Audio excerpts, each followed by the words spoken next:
요한계시록 21장 22절에서 22장 5절. 성 안에서 내가 성전을 보지 못하였으니 이는 주 하나님 곧 전능하신 이와 어린 양이 그 성전이심이라. 예, 이제 내일이면 요한계시록 묵상이 끝나게 되는데요. 어, 요한계시록 정말 멋있습니다. 어, 우리가 어, 요한계시록처럼 살면 거의 환상적으로 살고 있는 거죠.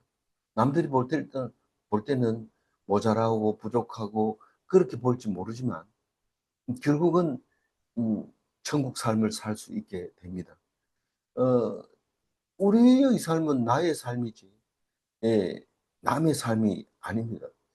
그래서 우리 삶이 가장 멋있게 사는 것은 내가 어떻게 사느냐가 중요하지.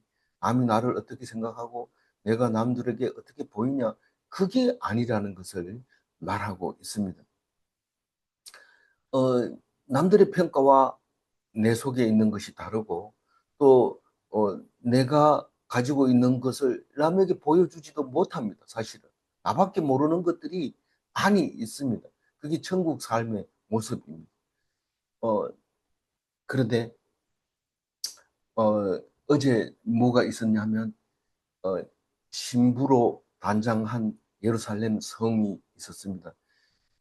우리는 새 예루살렘 성이 어떻게 생겼냐 궁금하지만 사실은 어, 신부가 신랑을 맞기 위해서 대기하고 있는 신부 대기실과 같다. 그렇게 얘기를 했습니다. 새 예루살렘을 내게 보이니 하늘에서 내려왔는데 신랑을 위하여 준비하고 단장한 것 같더라. 그게 신부 대기실인데 우리는 제일 좋은 곳이 어디냐? 잔치집에 가서 제일 좋은 곳이 꼭 보고 싶고 제일 보고 싶어 하는 것이 신부 대기실입니다. 나머지는 뭐 밥 먹는 데가 있고 사진 찍고 박수 치고 이러기 때문에 그렇게 환상적인 게 없습니다. 근데 신부 대기실에 가면 한 사람을 위해서 큰 방을 만들어 놓고 그 가운데 딱 앉아서 폼을 잡고 있으면 사람들이 와서 사진도 찍고 그 앞에서 인사도 하고 그렇게 하는 모습을 볼 수 있는데 그게 새 예루살렘 성입니다. 우리 새 예루살렘 성에 살고 싶습니다. 그게 어제 이야기입니다. 근데 요한은 어디에서 봤어요? 환상으로 보고 어디에서 봤냐면 감옥에서 보고 그리고 죽었는데 왜 반모 섬에서 반모 섬에 무덤이 있어야 되는데 섬이 크지 않아서 그런지 에베소에 가면 요한의 묘가 있습니다. 우리는 근데 요한의 묘가 거기 있을 줄 상상을 못하고 있다가 갑자기 요한의 묘를 보여주는데 얼떨떨하게 보고 왔죠. 지금 다시 간다면 요한의 묘 앞에서 요한의 계시록을 한번 읽고 오든지 아니면 묵상을 하고 와야 속이 시원할 것 같은 느낌이 듭니다. 근데 꼭 그런 건 아니고요. 우리는 뭐 어디 있으나 하나님 말씀은 음, 우리 속에서 어, 살아 움직이니까요. 그걸 거기 있다는 것만 해도 참 감사하죠. 예, 그 새 예루살렘은 언제 준다고 그랬어요? 오늘 뭐 언제 주는지 모르고 그냥 자꾸 좋아하고 기뻐하고 있는데 마지막 재앙 후에 있기 때문에 마지막 재앙을 어떻게 해야 돼요? 통과해야 돼요. 어떻게 통과해야 되냐면 일곱 대접의 마지막 재앙이죠. 어떻게 통과해야 돼요? 순교로 통과해야 돼요. 인내로 견뎌야 되고 음, 견디는 자는 살아남는 자는 인내하는 자는 음, 순교당한 자는 그 사람이 천년 후에 예, 새 예루살렘으로 들어가게 되는데 마지막 기회를 놓치면 안 됩니다. 그리고 혹시 어려운 점이 있거든, 이게 나의 십자가가 아닌가, 내가 져야 될 게 아닌가 생각해보고 맞다고 생각이 되지면 죽기까지 그것을 견뎌야 됩니다. 그러면 새 예루살렘을 볼 수가 있습니다. 어, 그래서 새 예루살렘 들어가면 죽을까 봐 걱정할 필요 없어요. 죽음이 없으니까요. 영원하니까요. 새 예루살렘은 하나님과 함께하기 때문에 뭐 기도하거나 뭐 특별히 조암산에 가서 기도한다든가 이럴 필요 없어요.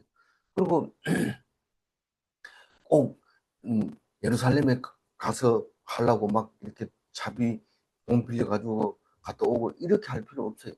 그 예루살렘 갔다 오려면 돈이 모자라서 빌려가지고 가는데 갔다 오면 그다음부터는 짐입니다. 그 갚으려면. 그러니까 못 가게 되면 못 가는 거고 돈 빌려가지고 갈 그런 건 아닙니다. 항상 우리 마음속에 예루살렘이 계시기 때문에 걱정할 필요 없습니다. 그 얘기가 어제 얘기고 오늘 얘기는 성 안에서 이럴 때 성은 새 예루살렘 성을 말하고 있습니다. 내가 할 때는 내가 누굽니까? 사도 요한이 반모섬에서 감옥에서 갇혀서 예수 믿는다고 갇힌 겁니다. 딴 것 때문에 돈 훔쳤다고 갇힌 게 아닙니다. 그래서 예수라는 말을 하지도 못하고 입에 툭 다물고 예수님 표현하는 게 30가지가 넘어요. 예수님은 어린 양으로 표현하기도 하고 또 우리를 위해서 죽은 일찍 죽은 어린 양 뭐 수없이 많은 표현을 했는데 우리는 다 압니다. 요한이 지금 뭔 말을 하고 있는지 다 압니다. 예수라는 말을 안 해도 성전을 보지 못하였으니 뭐예요? 예루살렘 성 안에 성전을 못 봤다는 거예요. 예루살렘은 왜 예루살렘이라고 그렇게 좋아하고 그럽니까? 성전이 계시니까 그런 겁니다. 그 성전을 안 보고 예루살렘만 보고 와도 그렇게 큰 자부심을 갖게 되는데 예루살렘 성에 가면 성전을 봐야 되는데 성전을 못 봤다고 하는데 게을러 가지고 안 봤느냐? 보기 싫어서 안 봤느냐? 그게 아니라 못 봤다라고 얘기합니다. 보지 못하였으니 왜 그러냐 하면 이는 주 하나님 곧 전능하신 이 하나님은 누구라고요? 전능하신 분이. 그리고 이와 그 및 어린 양은 누굽니까? 하나님의 아들 예수님, 하나님 우편에 앉아 계신 어, 그분을 그분이 성전이 있기 때문에 못 봤다라고 얘기를 합니다. 그 왜 못 보냐? 이럴 때 성전을 보면 실명합니다. 실명. 우리가 해를 똑바로 못 쳐다보는데 뭐 흐린 날에는 저쯤 있겠다 하고 손가락질은 할 수 있어도 해를 본 건 아닙니다. 근데 진짜 해가 내리쬐을 때는 해를 못 쳐다봅니다. 그건 왜냐하면 해가 너무 밝기 때문에 그렇습니다. 왜 하나님이 그렇게 밝아져 버렸는지 그전에는 안 그랬어요. 그전에는 하나님이 계신 곳에 천막이 쳐져, 휘장이 쳐져 있어요. 하나님은 지성소에 계시고 휘장이 쳐져 있어가지고 그 안에는 못 봅니다. 그래서 성전은 볼 수 있어요. 우리 성전 본다는 것은 성소를 볼 수 있는 거지 지성소는 못 보고 있어요. 다시 말해서 하나님 안에 계시는 것은 못 봅니다. 그런데 그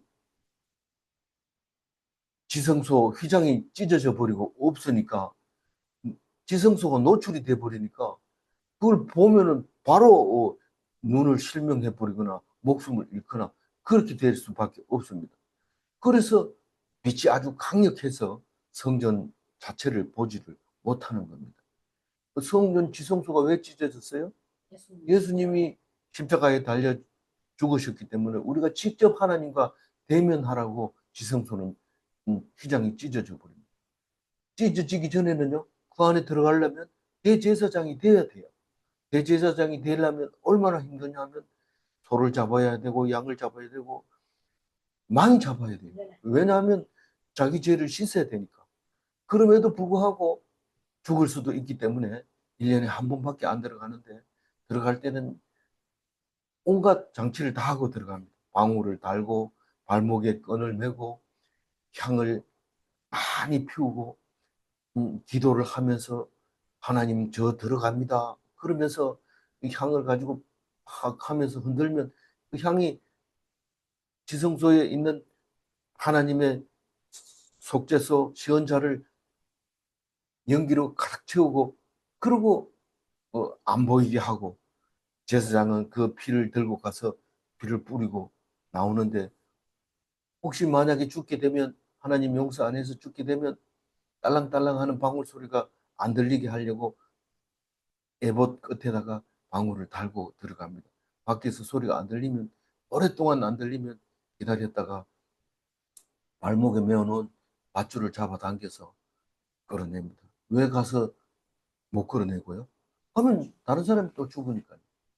그래서 그랬다고 하는데 성경 속에서는 한 번도 지성소에서 죽은 대제사장이 없었습니다. 왜 그럴까요?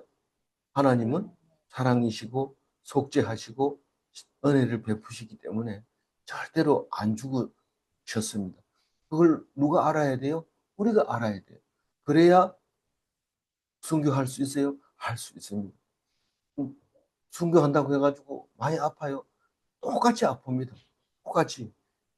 죽는 사람이냐, 다시 부활할 사람이냐, 똑같이 아프기 때문에 우리는 뭐 순교한다고 해서 특별히 아픈 거 아니. 똑같이 아픈데 다만 믿음으로 가는 것 뿐입니다. 순교 겁내지 마시기 바랍니다. 뭐만 있으면 돼요? 믿음만 있으면 돼요. 딴 거 없으면, 딴 거 소용 없어요. 오직 믿음뿐입니다.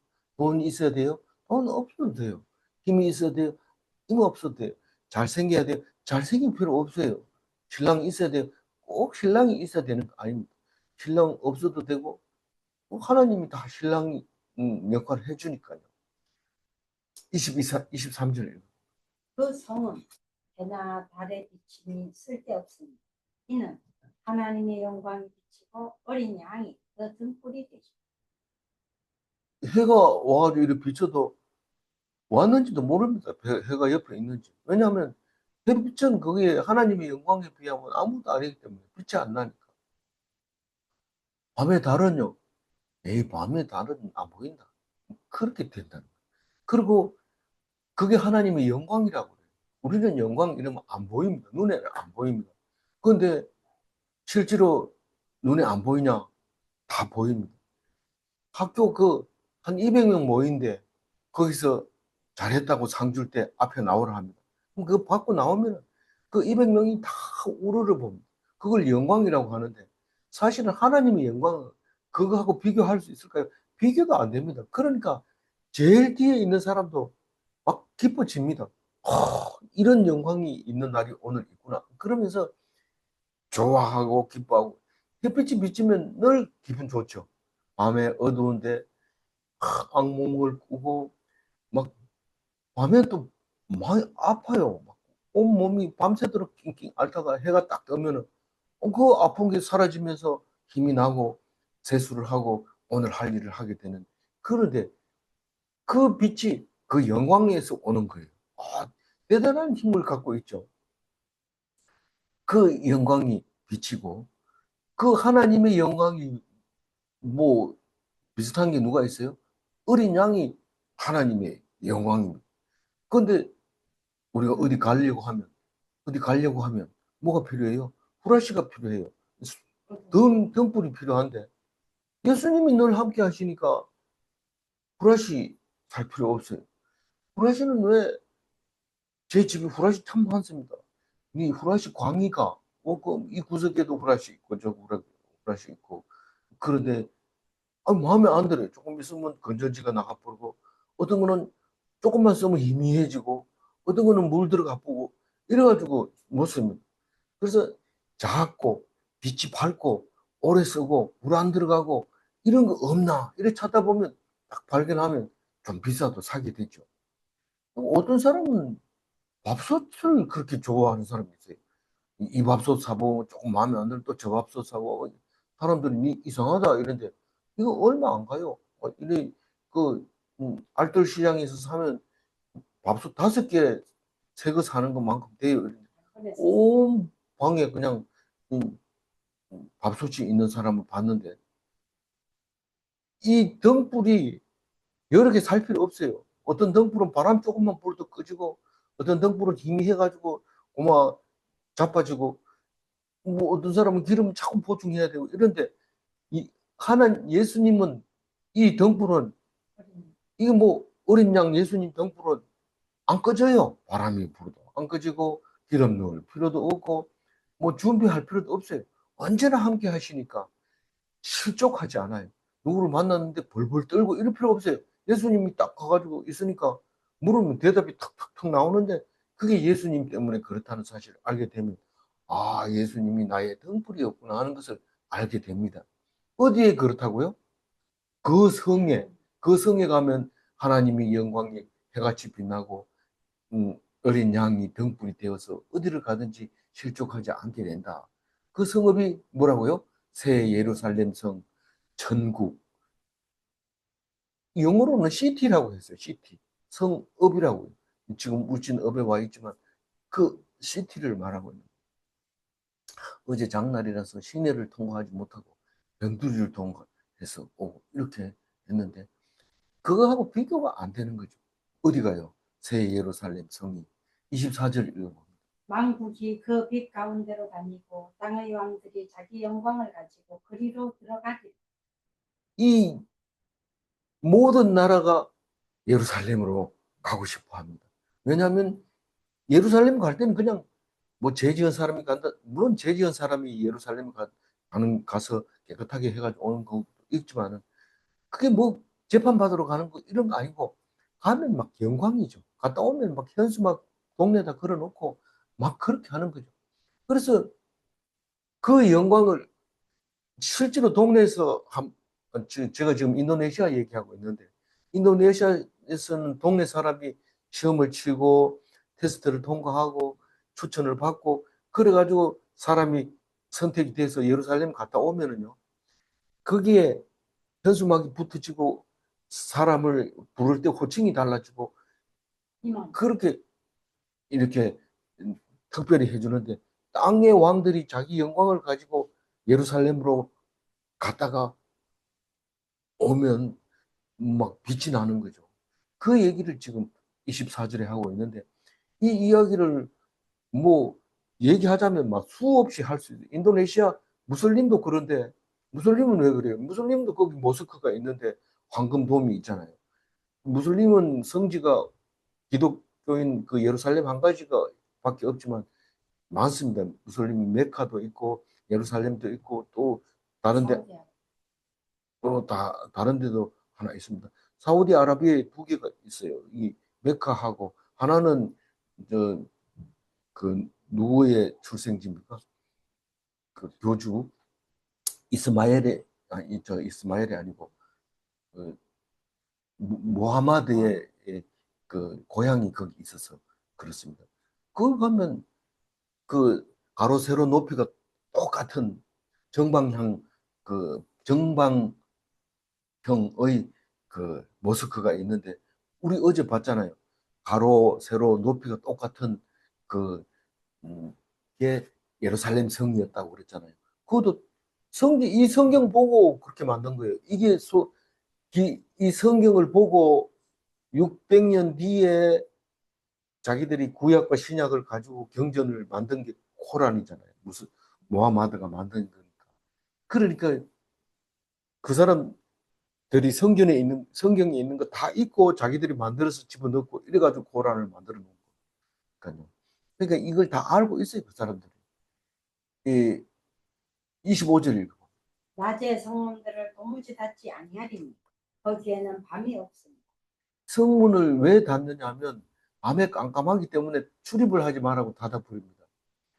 그러니까 밤에 깜깜한데 왜 열어놓으면 안 나가면 되지. 이런데 밤에 도둑이 들어와서 슬그머니 들어오기 때문에 문을 닫아놔야 돼요. 근데 밤낮 없이 계속 밝으면 문을 닫을 필요 없어요.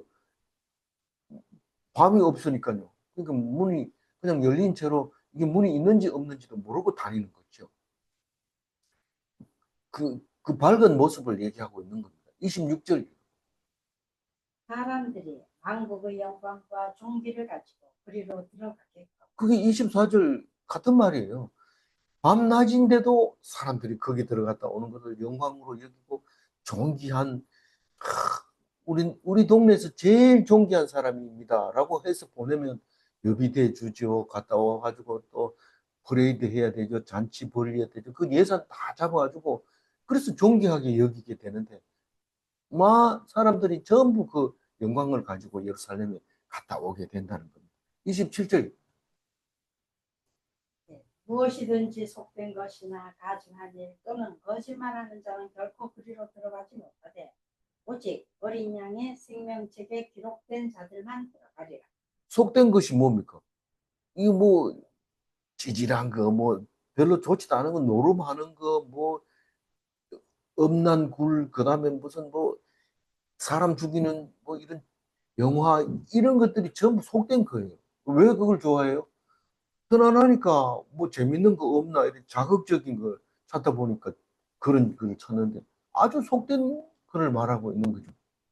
그런 게 있으면 제가 지금 인도네시아 얘기합니다. 그 성지에 갔다 올 자격이 안 됩니다. 인도네시아는 성지 순례 국이 따로 있어요. 우리가 소방청이 따로 있는 것처럼 그 성지 순례 갔다 온 사람들을 시험 치고 이래가지고 관리를 해서 1년에 몇 명씩 보내주는데 그 예산이 가지고 있는 거죠. 그런 것처럼 속된 것은 못 갑니다. 가정한 것은 우리가 일반적으로 구별되지 못한 그게 가정한 겁니다. 다시 말해서 속과 겉이 다른 것을 가정하다고 우리말로 표현한 건 그렇습니다. 원어는 사실 큰 의미를 잘 모르겠더라고요. 그래서 내가 그냥 가정한 말이 번역이 참 잘 됐다 생각하고 있는데 속하고 겉하고 다르면 가정한 겁니다. 또 거짓말하는 자, 거짓말을 밥 먹듯 하잖아요, 우리가. 우리 뭐 네가 지금 거짓말만 먹고 사냐? 사실 사기쳐서 먹고 거짓말해서 먹고 보이스피싱으로 해서 벌어먹고 사는 사람 이런 사람은 성지에 갈 자격 자체가 안 됩니다. 갈 수는 있지만 돈 안 대줍니다. 지돈 내가지고 가는데 갔다 와봐야 누구 갔다 왔다 자격이 안 됩니다. 니 누가 돈 대주고 갔나? 내가 갔다 이래. 그건 모른다. 뭐 누가 갔다 온 증명이 안 돼. 돈 받고 갔다 오면 그건 뭐 영광이죠. 그런 오직 어린 양의 생명책에 기록된 자들만 들어가리라. 이 이름책에 농명된다는 것은 사실 엄청 힘드는 거지만 사실 그것은 언제부터 정해져 있어요? 창세 전부터 이름이 정해져 있어요. 근데 요한계시록에 보면 이름을 이제부터 기록하라. 이런 게 나옵니다. 그 창세 전부터 아니고 이제부터 적으라는 거예요. 그게 아니고 지금부터 순교할 수 있는 자격자를 봤으니까 그게 명단에 있다는 것을 기록을 해라. 그 얘기를 지금 한 거라고 보면 되죠. 그래서 이 요한계시록은 그냥 보고 환상을 보고 쓰는 거기 때문에 누가 남의 꿈 가지고 다투고 이러면 어리석은 거고 그건 거짓말쟁이고 사기치는 겁니다. 이 요한계시록 가지고 있는 이단들은 전부 거짓말하고 있는 겁니다. 이 거짓말을 하면 어떻게 되는지 뒤에 나옵니다. 제일 마지막 요한계시록이 제일 마지막에 나와요. 거짓말하고 사기치고 이 가정되고 이러면은 그건 뭐 새 예루살렘이 아니라 뭐 가지를 못해요. 그건 순교 자체를 못하는 거죠. 이제 22장, 21장이 마치고 이제 22장 마지막 장의 1절을 읽게 되는데 읽어봅니다. 또 그가 수정같이 맑은 생명수의 강을 내게 보이니 하나님과 및 어린 양의 보좌로부터 나와서 예, 계속 읽어주시죠. 예. 이절도 아니, 예, 죄송합니다. 그, 그가 수정 같은 생명수 강을 내게 보이니 누굽니까, 그가? 우리는 한참 읽다 보면 누가 죽었냐 이런데 이 놓치지 말아야 될 게 있어요. 너거야? 무슨 천사? 일곱 번째 나팔 일곱 번째 나팔 부르던 게 아니라 나, 일곱, 일곱 천사 중에 누군지 몰라요. 그죠? 이게 마지막 일곱 재앙을 담은 일곱 재앙을 대접을 담은 일곱 천사 중 하나가 이랬어요. 그죠? 예. 그렇기 때문에 누군지는 몰라요. 누군지는 모르지만 일곱 재앙 중에 한 사람이 지금 얘기하고 있는 거예요. 뭔 얘기하고 있어요? 새 예루살렘 성을 설명하고 있는 거예요. 그래서 그가 수정 같은 맑은 생명수 강을 누구에게 보여줬어요? 요한. 요한에게. 어디에 있는? 감옥에 있는. 왜 자꾸 반복해요? 다 알고 있는. 다 알기는 뭘 다 알아. 이걸 읽으면서 번쩍하고 떠올라야 되는데 뭔 말인지 몰라. 무엇만 생각나요? 생명수 강만 생각나요. 생명수 강을 누구에게 보여줬다고요? 요한. 사도 요한에게 보여준 거죠. 그 생명수 강이 어떻다고요? 수정같이 맑았다. 우리가 맑은 유리 같은 점검이 여러 번 나왔잖아요. 이제 수정 같은 맑은 생명수 강을 보여주고 있는 겁니다. 강이 물이 흘러야지 수정같이 맑으면 되냐? 물 자체가 수정 같아요. 이 동해안 물과 서해안 물은 완전히 다릅니다. 만약에 서해안 물을 바다라고 생각한다면 동해안 물을 보면 수정같이 맑은 생명수, 아니, 생명수란 말은 못하지만 수정같이 맑구나 이렇게 말할 수 있을 겁니다. 엄청 맑습니다. 그 전에 IMF나 코로나 터지기 전에는 동해안 물도 더러웠어요. 아주 더러웠어요. 그런데 홍수가 나도 더럽고 뭐 그렇게 하수도 더 더러운데 요즘은 하수도가 굉장히 정화가 됐는지 동해안 물이 굉장히 맑아요. 동해안으로 한번 있어 오시면 좋을 것 같아요. 그런 그 깨끗한 물이 생명수강인데 그거 마시면 안 죽는 거예요. 생명이라는 단어가 들어가면 영생이라는 거예요. 영생.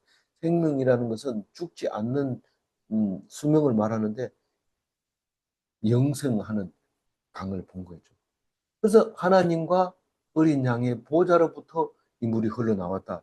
에스겔서 보면은 그 물이 이 성전에서 흘러나와서 강이 넘치는 이야기가 나오는데 맨 그 성경에서 표현하는 방법을 여기에서 환상에서 보고 기록을 하고 있는 거죠. 어디서 나왔다고요? 하나님과 어린 양의 보좌로부터 앉아 있는 이 보좌는 권력이 있고 힘이 있고 능력이 있는 자리입니다. 용상을 말하고 있는 겁니다. 우리가 보는 가장 높은 곳이 어디냐? 용상. 우리가 볼 수 있는 건 그밖에 없어요. 근데 눈으로 볼 수 있는 것은 그거밖에 없지만 환상으로 볼 수 있는 것은 하나님의 보좌. 요한이 봤기 때문에 우리는 못 봐도 요한이 대신 봤기 때문에 우리는 그걸 알 수 있는 거죠. 2절 읽어봅니다. 이제 길 가운데로 강 좌우에 생명나무가 있어 12가지 열매를 맺되 날마다 그 열매를 맺고 그 나무 잎사귀들은 만국을 치료하기 위하여 있다. 나무가 몇 그루일까요? 몰라요. 12가루, 12가지 나무인지, 12, 나무인지 모릅니다. 어쨌든 좌우에 생명나무가 한 그루씩 있었는지도 몰라요. 생명나무가 한 그루씩밖에 두 그루밖에 없냐? 왜냐하면 길 가운데로 이게 지금 강이 흐르고 있잖아요. 그런데 생명나무가 좌우에 있어요. 그러면 이쪽에도 길이 있고 이쪽에도 길이 있고 이쪽에도 나무가 있고 이쪽에도 나무가 있다는 겁니다. 그러니까 한 나무는 아닌 게 분명해요. 그럼 두 나무냐? 두 나무라고 합시다. 우리가 그림을 그릴 때. 두 나무를 그렸는데 이 두 나무에는 12가지 열매가 열려요. 그러면 이쪽 한 나무에 6가지 열매가 열리고 이쪽에 여섯 이 가지라는 것은 브랜치를 얘기하는 게 아니고 이 12종류를 말하는 겁니다. 12종류의 나무가 열린다면 만약에 길을 쭉 따라서 가로수처럼 심었다고 할 것 같으면 이 생명나무의 수는 엄청 많죠. 우리는 멋있게 그리려면 가로수처럼 쭉 여러 개를 그립시다. 그리고 종류는 12가지인데 이쪽도 12가지, 이쪽도 12가지 열매를 맺을 거다. 그렇게 생각하면 큰 문제가 없이 멋있게 그릴 수 있을 겁니다. 근데 이 열매는 우리 세상의 열매는 여름에는 복숭아, 가을에는 사과 이렇게 열리잖아요. 이건 지금 생명수 강가에서 열리는 생명나무의 열매는 봄, 여름, 가을, 겨울 없어요. 12달마다 그 열매를 맺는데 12달 동안 12가지 열매를 이렇게 맺고 있기 때문에 뭐 풍성하죠. 뭐그 이상 뭐 표현할 방법이 없죠. 우리는 계절이 다 가기 전에 수박 사 먹자. 왜냐하면 수박은 지금 지나가면 값이 비싸지거든요. 그리고 맛도 없어지거든요. 이게 삼복더위에 수박 맛이 제일 있다. 그래가지고 다른 맨날 먹을 수는 없지만 복날에 먹자. 그럼 복날에는 사람들이 나눠 먹고 이러기 때문에 하나 사가지고 못 먹을 때까지 놔둘 필요가 없어요. 쭉 나눠 먹으니까. 근데 평소에 하나 사놓으면 다 못 먹거든요. 아끼다 보면 그만 냄새 나서 못 먹고 이렇게 되는 경우도 있는데 그런 그 계절 음식이 아니라 계절 열매가 아니라 12달 계속 맺힌다. 얼마나 멋있어요. 뭐, 음, 뭐 살까 걱정할 필요 없고 매달 그 달 나오는 열매 계속 먹으면 되니까요. 나무 잎사귀는 생명나무 잎사귀는 어떻게 뭐 어디다 쓴다고 그래요? 치료. 망국을 치료한다고 그래요. 이 나라는 좀 이게 내분이 심해. 그럼 그 열매를 잎사귀를 갖다 주면 갑자기 사랑이 막 번지게 됩니다. 난리법석을 띄우다가 뭐 서로 안 싸우게 되고 놀라운 일이죠. 뭐 지나가서 한 번 더 얘기해야 될 거지만 어떤 경우에는 막 양쪽이 싸우다가 딱 결정이 나면 그 싸움이 조용하게 되는데 그게 모르죠. 세월이 지나가 보면 그게 하나님 주신 축복이 아닌가. 그게 하나님의 생명수 강가에 있던 생명나무의 나무 잎사귀 때문에 그런 게 아닌가. 그렇게 생각을 해볼 수도 있는 겁니다. 하나님의 일이죠. 그래서 우리는 잎사귀가 뭐냐 이런 물으면 잘 압니다. 그 치료약이다 이랬는데 뭔 약이냐? 신약과 구약이다. 이 신약은 약국에 쓰는 메디슨 그 약이 아닙니다. 이 약은 약속의 약입니다. 우리가 나는 치료해주겠다 하는 그 약속이 약이었던 거죠. 그래서 약국에 쓰는 약이 그 약을 따온 거 아니냐? 한문에서 따온 건데 다릅니다. 그 약이 아닙니다. 3절 읽어볼까요? 다시 저주가 없으며 하나님과 그 어린 양의 보좌가 그 가운데 있으리니 그의 종들이 그를 섬기리라. 저주가 없다는 건 참 희한하네요. 어떻게 저주가 없어요? 이런데 성경 속에는 다 저주가 있어요. 절반은 저주고 절반은 축복이고 이런데 그 저주가 하나님 앞에 가면 어떻게 돼요? 딱 사라집니다. 왜냐하면 하나님의 보좌에 앉아 있잖아요. 이 보좌 자리는 딴 게 아니고 시언자예요. 속죄소예요. 잘못했다고 죽이는 일이 절대로 없어요. 하나님은 용서를 해줍니다. 다만 자기가 제목은 자기가 내놔야 되죠. 자기가 죄를 제일 잘 알지 누가 알겠어요. 자기가 말하는 것만 자기 죄는 자기가 제일 잘 압니다. 그걸 고백만 하면 용서를 해줍니다. 그러나 고백 안 하면 그 죄 가운데서 죽게 됩니다. 그렇기 때문에 제일 중요한 게 죄를 고백하는 것이 중요하죠. 그러면 하나님은 100% 용서해 주는데 그걸 지원자 혹은 속죄소라고 얘기하는데 그게 하나님이 앉아 있는 보좌입니다. 그게 누가 앉아 있냐면 하나님도 있고 하나님의 어린 양도 거기 앉아 있습니다. 어디에? 그 가운데. 그 가운데가 뭐예요? 보좌 가운데 앉아 있습니다. 그, 그 가운데 있으리니 하나님 가운데 보좌가 있다고요. 그러면 하나님의 종들이 하나님을 섬기게 됩니다. 예? 하나님의 종 누구래요? 여러 번 얘기하는데 내일도 얘기하고 그전에도 여러 번 얘기했는데 그 종은 천사들을 말합니다. 천사들이 그러잖아요. 우리는 하나님의 종이다. 너들도 하나님의 종이다. 그래 똑같다. 그러니까 나보고 섬기려고 하지 마라. 그게 내일 또 나와요. 그게 마지막에. 그 종이니까 하나님의 종은 천국에 가면 누가 있어요? 천사도 있고 선교자도 있고 그리고 24장로도 있고 다 있어요. 거기서 하나님을 섬기고 있어요. 천국에 가면요. 보좌는 없지만 섬기는 내 종도 있어요. 또 뭐가 있어요? 뭐 우리 생각엔 그거밖에 아직 생각 안 나요. 4절 읽어봅니다. 그의 얼굴을 볼 터이요 그의 이름도 그들의 이마에 있으리라.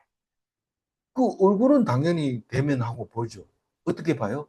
지금은 거울과 거울을 보는 것처럼 희미하나 그때는 얼굴을 대하여 본다고 얘기를 한 적이 있죠. 네. 근데 고린도전 그의 얼굴이라는 건 하나님과 어린 양의 얼굴을 말하고 있는 겁니다. 그걸 보게 됩니다. 안 타 죽냐? 이러면 안 타 죽습니다. 천국에 가면 볼 수 있습니다. 그리고 그의 이름이, 하나님의 이름이 어디에 있어요? 이마에 있어요. 누구의 이마에? 종들의 이마에 다 적혀 있어요. 그럼 딱 보면 누구의 종인지 알아요? 몰라요? 알아요. 그래서 이마에 있는데 왜 이렇게 표현했어요? 그게 666 표를 받은 사람은 나는 하나님이 이 택함 받았다 이러고 666 써가지고 다니면서 자기 하나님 백성이라 하는데 네 이마 보니까 666 적혀 있네. 이 얘기를 하려고 지금 하려고 한 게 아니라 그걸 했기 때문에 생각나게 하려고 한 겁니다. 이마에 666가 여기 쓰여 있는 게 아니고 뭐라고 쓰여 있어요? 하나님이라고 여호와께 성결 이렇게 쓰여 있다 이 말입니다. 제사장 이마에도 그렇게 적혀 있죠. 제사장 이마에는 자기밖에 모르도록 거꾸로 쓰게 놨어요. 자기가 거울을 이렇게 봤을 때 자기가 특별하다는 것을 알게 해주려고 하는 겁니다. 거울은 딴 게 아니라 성경입니다. 성경 읽어보면 내가 하나님 편에 서 있는지 아닌지 알 수 있게 되는 거죠. 마지막 5절 읽어보면 다시 밤이 밤이 없겠고 없겠고 등불과 햇빛이 쓸데없으니 이는 주 하나님이 그들에게 비치십니다. 그들이 세세토록 왕노릇하리로다. 이 얘기가 한 번 나온 게 아니죠. 그 전에 또 나왔고 또 나왔습니다. 이 성경은 뭐하고 같다고 했어요? MRI와 같다. 이 한 번 찍고 듬성듬성 찍으면 정확하게 안 나옵니다. 대충 알게 되죠. 우리가 성경을 대충 읽으면 대충 알게 됩니다. 그러나 자세하게 읽으면 그 속에 빈틈없이 병을 찾아냅니다. 썰개 뒤에 있는 이 손톱만한 암세포도 잘게만 MRI를 찍으면 비싸게 돈만 주면은 다 찾아냅니다. 근데 좀 싼 거 없어요. 싼 게 있지. 이러면서 싼 거 해가지고 하면 그게 그냥 딱 맞아 떨어지면 모르지만 그걸 지나쳐 버리면 발견을 못 합니다. 그러니까 MRI 찍을 때 돈 비싼 걸 찍으세요. 이건 싼 거 찍지 말고. 그렇게 돈 있을 때만 그렇게 하고 돈 없을 때는 있는 것만 가지고 하세요. 빌려가지고 하거나 이렇게 하지 말고. 왜냐하면 하나님이 데려갈 때는 다 그렇게 데리고 가는 거예요. 근데 그걸 모르고 안 데려가려고 막 애쓰는데 그래도 결국 가게 되면 불신하면 손해라는 뜻이 그 얘기입니다. 믿어서 손해 본 게 없어요. 그 봅니다. 근데 불신하게 되면 해가 망신하는 거죠. 어, 어디에 밤이 없다고요? 새 예루살렘 성에 가면 밤이 없어요. 왜냐하면 등불도 밤이 없으니까 등불이 필요 없고 햇빛을 가져와도 소용없어요. 옛날에는 하나님 이뭘 안 믿을 때는 전부 태양신을 심잖아요. 이 가톨릭은 하나님을 믿으면서 사람들이 전부 태양을 신으니까 태양신의 모습을 십자가에다 떡 달아가지고 예수님 믿으라. 근데 성경에 그런 거 없는데 자꾸 왜 그런 일이 생겼어요? 이 그리스도교가 로마의 국교로 되면서 좋아진 것도 엄청 좋아진 게 많지만 그게 썩어버린 것 수도 엄청 많습니다. 그래서 우리는 이게 좋다, 저게 좋다 얘기할 수가 없어요. 좋은 줄 알았는데 안 좋고 이런 것들이 있기 때문에 무조건 하나님만 제일로 써요. 알파요, 오메가요. 그리고 하늘과 땅도 없고 모든 천지는 광고도 없고 오직 주만 보여야 돼요. 그 이외의 것은 다 쓸모없는 거, 이건가 싶었는데 그게 아니라는 거예요. 그거를 요한은 본 거예요. 어디서 봤어요? 감옥에서 봤어요. 근데 그렇지, 그럼 그렇지. 자기가 대통령이라면 그런 말 하겠나? 대통령이 최고 좋다. 이렇게 얘기하지. 말이 맞아요. 그래서 우리는 성경을 볼 때 감옥에 있는 요한을 생각하면서 읽어야 되고, 그래서 우리는 그 어떤 어려움도 위로가 되는 말이 되는 거죠.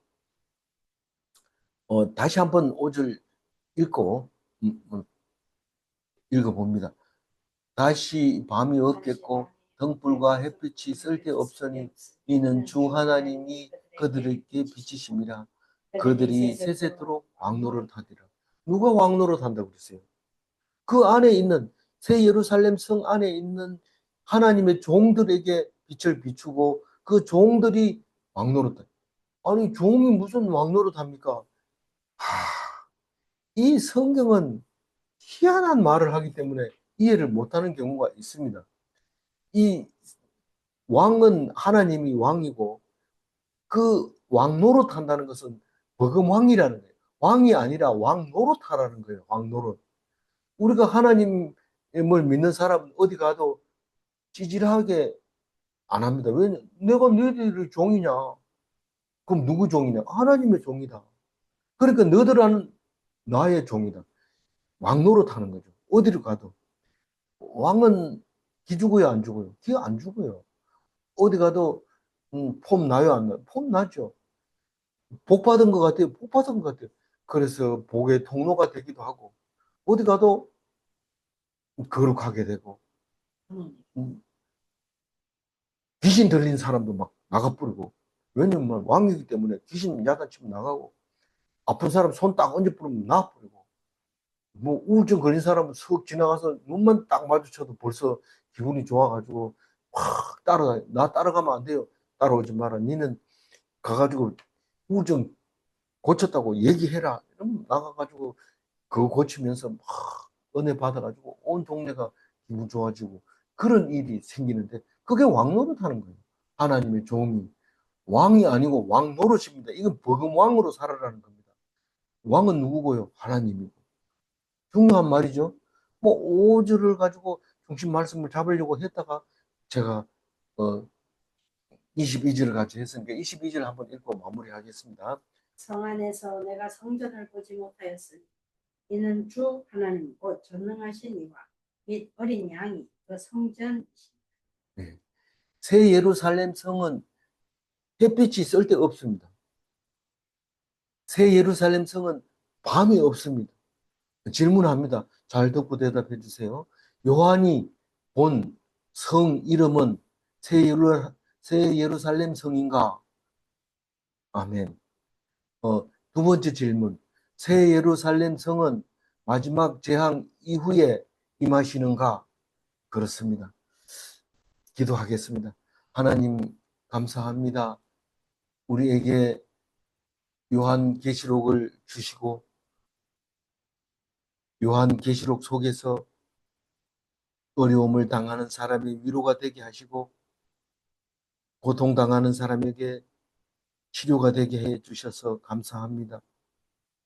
이 성경이 없었다면 거짓말하게 되고 속이게 되고 거룩하지 못할 뻔한 우리들에게 속 시원하게 속을 털어놓을 수 있게 하시고 그 속에 있는 걸 다 털어내 놓을 때 깨끗하게 치료해 주시는 하나님을 믿사오니 하나님 새 예루살렘에 들어갈 수 있는 믿음을 허락하여 주옵소서. 의심하거나 방관하거나 불신하지 않게 하여 주옵소서. 우리를 인도하여 주실 줄 믿습니다. 새 예루살렘 성에서 하나님을 대면하여 볼 수 있도록 우리에게 허락하여 주실 줄 믿사옵고 감사하며 우리 주 예수 그리스도 이름으로 기도 올리옵나이다. 아멘.